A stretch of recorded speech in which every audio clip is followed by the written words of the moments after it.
अनिरुद्धाचार्य जी का मामला लेंगे तो इन्होंने जिस तरह से गंध मचाई है बच्चियों को लेकर के, और बयान को इन्होंने जो बार बार पुष्टि करने की कोशिश की है, ये संत स्वभाव तो है नहीं। तो मैंने देखी प्रश्न पूछा है ना उनसे कि ये उनको अनुभव हुआ कैसे है कि बच्चियां 4-5 बार मुंह मारती हैं 25 की होते होते, और बच्चियां टेस्ट ड्राइव, हर घर में बच्ची है।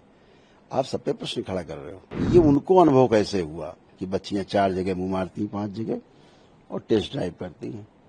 ये चीज उनको अनुभव कैसे हुई है? ये बगैर अनुभव के बोला है तो फिर आप गलत बात कर रहे हैं। अनुभव तो हुआ होगा कहीं, किसने बताया आपको? अभी हम बोल दें कि भाई परिवार से किसी ने बताया हो आपके, तो कहेंगे साहब हमारे लिए सब बोल दिया। तो ये शब्द सुन के आपको तो चिरका लग रहा है, उनका क्या? जिनको आप बोल ही रहे हैं कि साहब ऐसा करते हैं, उनको कैसा कितना खराब लग रहा होगा सुन करके। क्या उद्देश्य और किस तरीके का कार्यक्रम का शिविर? उद्देश्य है कि लोग रोग मुक्त रहें, शोक मुक्त रहें, भय से मुक्त रहें, भ्रम से मुक्त रहें, तमाम नकारात्मकता से मुक्त रहे व्यक्ति, और शारीरिक, मानसिक और आध्यात्मिक रूप से स्वस्थ रहे। यही उद्देश्य है। कितने लोगों को दीक्षा दी जा रही है और किस तरीके अब से? जो प्रथम दिवस है, जो मंत्र दीक्षा में लोग हैं, वो करीब 9-10 हजार लोग होंगे, और वहाँ की तंत्र क्रिया योग दीक्षा में अपना आते रहेंगे, भी कल तक आते जाते रहेंगे। गुरुजी, महमूद मदनी साहब देवबंद वाले, उन्होंने एक एएनआई पे इंटरव्यू दिया है। उनका कहना है कि जो मथुरा और ज्ञानवापी का मामला है, जितना भी मतभेद हो उसको किनारे करके बैठने का प्रयास किया जा सकता है, बैठा जा सकता है। इस पे आपकी क्या राय है? क्या मथुरा और ज्ञानवापी के लिए ये अभी निष्कर्ष है? क्योंकि उनके लोग तो कहते हैं कि हम थाली में परोस के नहीं देंगे ज्ञानवापी को। ठीक है ना, इसका कोई आधिकारिक पक्ष हो, केवल वार्ता करने से तो एक समाज में समरसता आएगी, समाज में एक अच्छा संदेश जरूर जाएगा। अगर दोनों पक्षों के लोग बैठते हैं तो अच्छी बात है, अगर दोनों पक्ष के लोग बैठना चाहते हैं, लेकिन उसमें गवर्नमेंट का कोई पक्ष हो, कोई न्यायालय की तरफ से कोई आदेश हो, है ना, तो वो ज्यादा अच्छा रहता है। जैसे भगवान श्री राम का जन्म स्थान है जो वो निपटाया गया, तो सुंदर एक निर्णय था, अच्छा निर्णय था। तो कुछ ऐसा जरूर हो जिससे सामाजिक जो समरसता है वो बनी रहे, ये तो ठीक है। लेकिन वो हमारा जो अधिकार है, जो हमारा आस्था का केंद्र है, वो जरूर अपना हमें तो मिलना ही चाहिए। अब वो अगर बैठ के कर लेते हैं सब लोग, हम तो कहेंगे कि सभी जितना भी मुस्लिम नेता हैं, अच्छे नेता हैं, और अच्छे भाव से, अच्छे मन से, खुले मन से अगर बैठते हैं तो सबका स्वागत है, सभी पक्षों का स्वागत है। मोहन भागवत जी ने अभी बयान जारी किया था कि उन्होंने कहा था 100 साल पूरे होने पे कि सभी जो भारतीय हैं उनको लगभग 3 बच्चे करने चाहिए, जिससे देश में सुरक्षा और उसके लिए, देश की उन्नति हो। तो इसको किस तरीके से देखते हैं? ठीक है ना, वो जो कह रहे हैं उन्होंने कुछ सोच के ही बोला होगा, इसको लेके तमाम विवाद। ठीक है ना, हम तो अपने देश के साथ है ना, जो अच्छा है, जो शुभ है, वो होना चाहिए।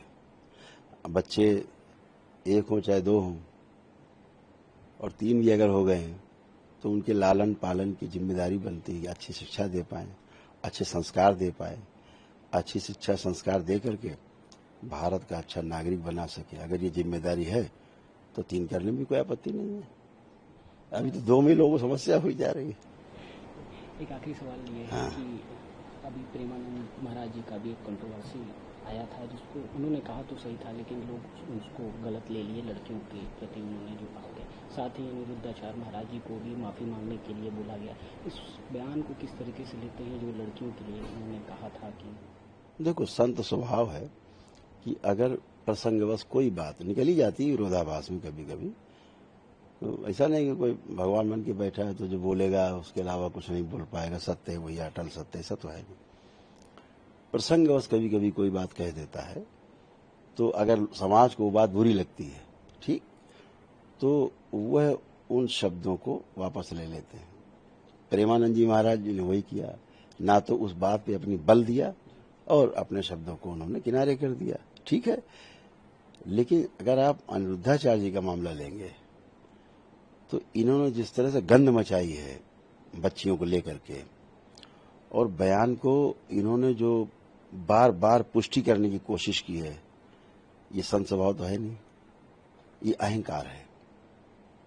बच्चियों के बारे में बोल देना, जो अपशब्द बोल रहे हैं बार बार वो उसी को बार बार सही साबित कर रहे हैं। तो मैंने देखी प्रश्न पूछा है ना उनसे कि ये उनको अनुभव हुआ कैसे है कि बच्चियां 4-5 बार मुंह मारती हैं 25 की होते होते, और बच्चियां टेस्ट ड्राइव, हर घर में बच्ची है। आप सब पे प्रश्न खड़ा कर रहे हो कि बच्चियां यही कर रही हैं, बच्चियों के पास यही काम है, और इसके लिए बराबर उसको सर्टिफाई कर रहे हो कि नहीं नहीं जो मैं कह रहा हूं वही सही है। टेस्ट ड्राइव करती हैं शादी के पहले 4-5 जगह, फिर विवाह करती हैं। तो इस तरह के शब्दों का उच्चारण सार्वजनिक जीवन में उस व्यक्ति के लिए बिल्कुल अच्छा नहीं जिसको लोग सुनते हो। तो दरबार ने यही कहा उनको कि भाई अगर आपने ऐसे बोला है तो आपको इसको शब्दों को वापस ले लेना चाहिए, और समाज में जो तमाम चीजें फैल रही हैं, संदेश गलत जा रहे हैं, वो रुकने चाहिए और क्षमा मांग लेनी चाहिए। बात खत्म हो गई, हमारी जुबान फिसल गई। तो जो संत थे उन्होंने तो बात अपनी कह के वापस ले ली और शांत हो गए, उसको दोहराया नहीं कभी दोबारा।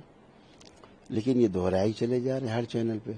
एक चैनल पे मैंने देखा, एक एंकर बच्ची थी, तो उसने कहा कि ये मेरा अधिकार है कि हम कैसे कपड़े पहनते हैं, आप कैसे हमें रोक सकते हैं। तो उसको कह रहे हैं कि ठीक है तो सारे कपड़े उतार दो, नंगे हो जाओ।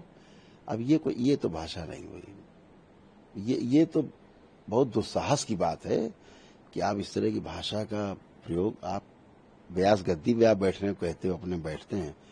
तो मैंने तो एक ही प्रश्न बार बार पूछा, हर बार पूछूंगा कि ये उनको अनुभव कैसे हुआ कि बच्चियां 4 जगह मुंह मारती, 5 जगह और टेस्ट ड्राइव करती हैं। ये चीज उनको अनुभव कैसे हुई है? ये बगैर अनुभव के बोला है तो फिर आप गलत बात कर रहे हैं। अनुभव तो हुआ होगा कहीं, किसने बताया आपको, किस जगह से मिला? अब अगर हम बोलना नहीं चाहते, अगर अभी हम बोल दें कि भाई परिवार से किसी ने बताया हो आपके, तो कहेंगे साहब हमारे लिए सब बोल दिया। तो ये शब्द सुन के आपको तो चिरका लग रहा है, उनका क्या? जिनको आप बोल ही रहे हैं कि साहब ऐसा करते हैं, उनको कैसा कितना खराब लग रहा होगा सुन करके कि अनर्गल आरोप अनुरुद्धाचार्य जी को। ऐसा नहीं मैं प्रेम नहीं करता, मैं ही प्रेम करता हूं। उसका अर्थ थोड़ा ना है कि आप जो गलत बोलोगे उसको बर्दाश्त करेंगे। मैंने 7 अगस्त को चैनल है, एक राष्ट्रीय चैनल है देश का, उस पर मैंने उनसे ये बात कही थी क्षमा मांगने के लिए। ठीक इसी बात को आगे बढ़ाते हुए 17 अगस्त को, 16 और 17 अगस्त को हमने अपना जो चैनल है दरबार का, उस पर ही मैंने यही बात कही कि क्षमा मांग के खत्म करो इसको। ठीक है, ये बात तो किनारे हो गई। अब इसको दबाने के लिए वो श्रीमान जी 2 या 3 तारीख को मेरे विरुद्ध कोई ऐसे खड़ी करते हैं और चिल्लाने लगे, भाई साहब तो ठग लिया, लूट लिया, मार दिया। अपने बयान बदल रही, अपने बोलने में 3-4 बार बयान बदल रही खड़े होकर के, दबाने के लिए कि आवाज दब जाए। तो मैं तो चुनौती देता हूं, हैसियत नहीं उनकी कि आवाज को दबा लेंगे। जो सत्य है बार बार कहूंगा, हमेशा कहूंगा, सदा कहता रहूंगा, इसमें कोई रोक नहीं सकता मुझे। और क्षोभ ये होता है कि बाकी लोग जो हैं, जो बाकी कथावाचक लोग हैं, उनकी भी जिम्मेदारी, नैतिक जिम्मेदारी बनती थी कि एक व्यक्ति आपके बीच से उठ करके और देश की बच्चियों के लिए, महिलाओं के लिए इस प्रकार के गंदे गंदे शब्दों का प्रयोग कर रहा है। कथावाचकों की छवि धूमिल कर रहा है ये व्यक्ति। सभी कथावाचकों की छवि एक जैसी बनती जा रही है, अनुरुद्धाचार्य जैसी बन जाएगी। इनमें जो अच्छे अच्छे कथावाचक हैं, जिनको हम भी सुनते हैं, ऐसा नहीं हम नहीं सुनते, सभी सुनते हैं, तो उनकी छवि पर धक्का लग रहा है। तो मेरा तो उन सबसे आग्रह, निवेदन है उन लोगों से कि जरूर इस पे उनको समझाना चाहिए, बोलना चाहिए कि ऐसा बोलना उचित नहीं है, क्षमा मांग लेना चाहिए समस्त नारी जाति से। इतने से बात खत्म हो जाती है। इसमें कौन सा आग्रह, कौन सा अहंकार? अगर आपके अंदर अहंकार है तो फिर तो आप संत हो ही नहीं। हम तो न्याय की बात कर रहे हैं ना, बच्चियों की बात हमने की, और बच्चियों की बात को उठा रहे हैं तो हम उल्टे हम पे आरोप लगा रहे हैं। तो मैं हर आरोप को जवाब देने के लिए एकदम तैयार हूँ। पंजाब, उत्तराखंड और हिमाचल में जिस तरीके का कंडीशन है उसको देखते हुए, ये तो मनुष्य की बुलाई हुई आपदा है, ये अपने आप नहीं है। आपदा कभी अपने आप नहीं आती। मनुष्य के हस्तक्षेप से जितना ज्यादा हस्तक्षेप होगा, जितना ज्यादा नदियों पर हस्तक्षेप होगा, जितना ज्यादा पहाड़ों पर हस्तक्षेप होगा, जितना ज्यादा हस्तक्षेप जंगलों पर होगा, जितना जाएगा ज्यादा हस्तक्षेप जमीन के नीचे होगा, अंदर होगा, तो उसका खामियाजा तो भुगतना पड़ेगा।